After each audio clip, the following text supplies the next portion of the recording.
Shalom, selamat pagi. Pagi hari ini saya bisa menyapa saudara kembali dengan kebenaran firman Tuhan. Dan saya percaya hari ini pun menjadi hari yang paling diberkati dalam hidup kita semua. Amin. Puji Tuhan. Beberapa hari yang lalu saya baca satu kutipan. Kutipan itu bilang begini: ketika kau pandang Goliat, kau tumbang. Tetapi ketika kau pandang Tuhan, Goliatmu tumbang. Kita akan perhatikan kisah bagaimana Daud bisa menumbangkan Goliat dalam kehidupannya. Goliat itu musuh yang paling ditakuti seluruh Israel pada saat itu. Apa musuh yang ditakuti oleh kita, dunia, bangsa ini hari-hari ini? Saudara tinggal sebutkan aja. Kita menyebutnya dalam konteks ini sebagai Goliat, ya. Kalau kita lihat Goliat, kita yang tumbang. Tapi kalau kita lihat Tuhan, Goliatnya yang tumbang, kita bisa tetap kuat.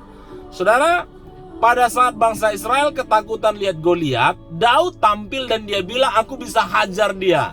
Dan pada saat itu, Saul blessing dia, berkati dia, dan Saul bilang begini, pergilah, Tuhan menyertai engkau. Yang menarik Bapak Ibu, di dalam 1 Samuel 17 ayat 38,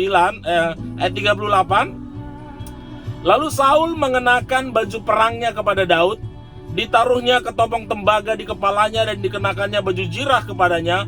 Lalu Daud mengikatkan pedangnya di luar baju perangnya, kemudian ia berikhtiar berjalan sebab belum pernah dicobanya. Maka berkatalah Daud kepada Saul, aku tidak dapat berjalan dengan memakai ini sebab belum pernah aku mencobanya. Kemudian ia menanggalkannya. Saul punya mindset, oke, kalau Daud berani, you pakai ini. Saul kasih advice sama Daud. Tapi Daud bilang apa? Setelah dia gunakan, dia bilang, aku gak pernah pakai ini. Dia tanggalkan. Ketika kau menghadapi kesulitanmu, saya percaya ada banyak orang-orang baik di sekelilingmu yang kasih advice yang luar biasa, kasih nasihat yang luar biasa, mungkin kasih tools, kasih bantuan yang luar biasa untuk bisa menolong saudara melewati persoalan-persoalanmu. Tetapi menarik sekali, Daud coba pakai advice daripada Saul. Daud bilang apa? Aku gak bisa berjalan. Kalau kau pakai nasihat yang bukan dari Tuhan, saya hanya mau bilang, Anda susah jalan. Susah. Akhirnya apa? Daud tanggalkan. Apa yang Daud pakai? Daud hanya berjalan seperti Daud yang sebelumnya. Jadi ketika engkau menghadapi Goliatmu, walaupun Goliat itu kelihatannya hebat dengan segala perlengkapan senjatanya, saya hanya mau bilang, pakailah dirimu apa adanya. Ya, jadi nggak perlu niru-niru orang lain gitu ya. Walaupun mungkin milik orang lain kelihatan keren dan luar biasa. Ada banyak orang bilang begini, ya seandainya aku anak orang kaya, seandainya aku punya bisnis, seandainya hidupku bla bla bla bla bla bla, maka aku akan begini gitu. Itu artinya kau sedang memakai yang bukan bagianmu, Bapak Ibu. Dan kalau kau benar-benar pengen pakai seperti yang kau bilang itu, belum tentu kau bisa jalan seperti Daud. Dan yang menarik adalah Daud tanggalkan itu semua.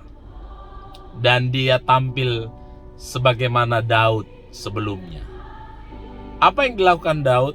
Jadi dia nggak pakai advice daripada Saul. Dia nggak pakai perlengkapan senjata itu. Nggak. Dia hanya berjalan sebagaimana dia adanya. Ayat 40 bilang begini, lalu Daud mengambil tongkatnya di tangannya, dipilihnya dari dasar sungai 5 batu yang licin, dan ditaruhnya dalam kantung gembala yang dibawanya, yakni tempat batu-batu, sedang umbannya dipegangnya di tangannya. Jadi dia pakai alat apa adanya, sebagaimana Daud adanya. Daud gak tampil jadi orang lain. Daud tetap jadi Daud yang apa adanya. Menghadapi Goliatmu, menghadapi situasi sulitmu, engkau hanya perlu tampil sebagaimana engkau adanya, bersama dengan Tuhanmu. Apa yang kau punya pakai. Jadi gak perlu tiru-tiru orang lain. Nah waktu itu dia hanya pakai umbannya dan diambilnya 5 batu. Angka 5 dalam Alkitab berarti anugerah, kasih karunia. Jadi untuk numbangkan Goliatmu, itu Tuhan gak perlu senjata-senjata lain. Tuhan tidak perlu advice lain. Tuhan hanya perlu dirimu plus kasih karunia-Nya. Itu cukup bagimu untuk menumbangkan Goliatmu, Bapak Ibu. Nah, waktu itu dengan apa yang dia punya, dengan kelima batu, kemudian dia pergi mendekati Goliat itu. Setelah semakin dekat, maka Goliat mulai membuli dia. Bapak Ibu, Goliat itu tingginya 2,8 meter, senjatanya lengkap. Kemarin dalam khotbah saya bilang bajunya aja 56 kilo. Wah, itu ngeri sekali. Ya, jadi Goliat mengolok-olok Daud, tetapi 45. Tetapi Daud berkata kepada orang Filistin itu, ingat, tadi Daud datang dengan dirinya, dia bawa umbannya, dia bawa 5 batu. Tetapi ini kata Daud, engkau mendatangi aku dengan pedang dan tombak dan lembing, tetapi aku mendatangi engkau dengan nama Tuhan semesta alam. Dia punya 5 batu, dia punya umban, tapi dia bilang, Daud gak bilang aku datang dengan 5 batu. Kalau batu pertama gak kena, batu kedua, batu tiga, enggak. Daud gak sebutkan apa yang dia punya. Daud gak sebutkan dirinya. Daud gak sebutkan perlengkapannya. Daud hanya bilang, aku mendatangi engkau dengan nama Tuhan semesta alam. Wow, ini luar biasa. Sering sekali kalau kita berdoa sama Tuhan, ya, kenapa keluhan-keluhan muncul? Yang kita bawa apa yang kita punya. Tuhan, aku ndak punya ini. Jangan. Setiap kali kau menghadapi Goliatmu, sampaikan bukan kepada Tuhan, ya. Oh, ini menarik. Saya baru ingat ini. Kita biasanya ketika bertemu Goliat, bertemu persoalan, kita ngomong ke sorga, Tuhan, Goliatku begini tingginya, begini senjatanya. Mungkin dalam bahasa sehari-hari, Tuhan, utangku segini, sakitku begini. Kita yang ngomong sama Tuhan. Tetapi Daud, dia nggak datang sama Tuhan, karena dia tahu Tuhan ada beserta dia. Apa yang dilakukan Daud? Yang dia datangi persoalannya, yang dia datangi Goliatnya. Dan dia ngomong sama Goliat, dia bilang, engkau datang dengan pedang, tombak, dan lembing, tetapi aku mendatangi engkau dengan nama Tuhan. Wah, ini bahasa selanjutnya lebih dahsyat lagi nih, si Daud ini. Daud ini bilang, aku akan penggal kepalamu dan aku akan kasih makan burung-burung di udara dan kepada binatang-binatang liar. Dia nggak punya senjata. Yang dia punya cuma batu 5 sama umban. Tapi dia bilang, kalau aku datang dengan nama Tuhan, kau pun bisa kupotong, ku kasih makan sama binatang-binatang liar. Bapak Ibu, ketika Daud punya masalah Goliat, dia nggak datang sama Tuhan. Dia datangi Goliatnya dan dia bilang, aku hajar engkau dengan nama Tuhan. Saya nggak tahu apa persoalan terberat dalam hidupmu hari ini. Saya hanya mau bilang, nggak usah nangis-nangis datang ke Tuhan dan bilang, Tuhan, ini masalahku. Enggak.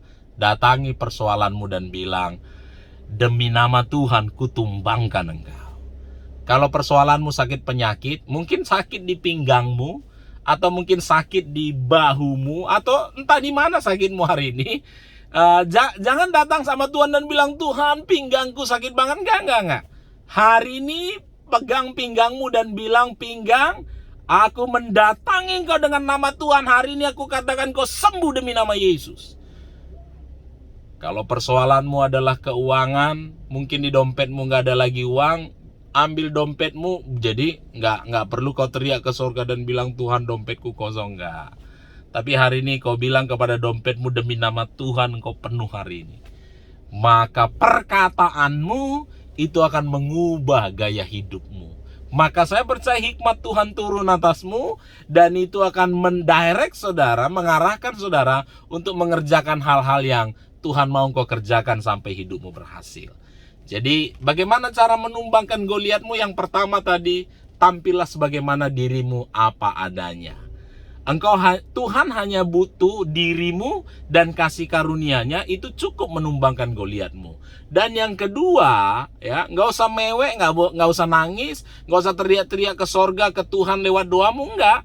Tapi datangi persoalanmu, hadapi persoalanmu dan bilang, kutumbangkan engkau demi nama Tuhan. Hari-hari ini yang kita dengar banyak orang frustasi karena banyak persoalan, ya. Tetapi kita sebagai anak Tuhan harus berbeda. Kita nggak mau frustasi. Persoalan itu kita datangi. Kalau tentara Israel itu Goliat muncul mereka ketakutan, Daud beda. Goliat muncul dia kejar si Goliat. Ya, ketika dia dekat sama Goliat dia tumbangin, dia tumbangkan. Apa yang Tuhan pakai? Daud dan kasih karunia-Nya Tuhan. Dan hari ini Tuhan mau kerjakan yang sama dalam hidup saudara, dan saya percaya hidup saudara akan jauh lebih berhasil, jauh lebih diberkati, jauh lebih semangat, jauh lebih sukacita, karena Allah ada di pihak kita. Puji Tuhan, Tuhan memberkati.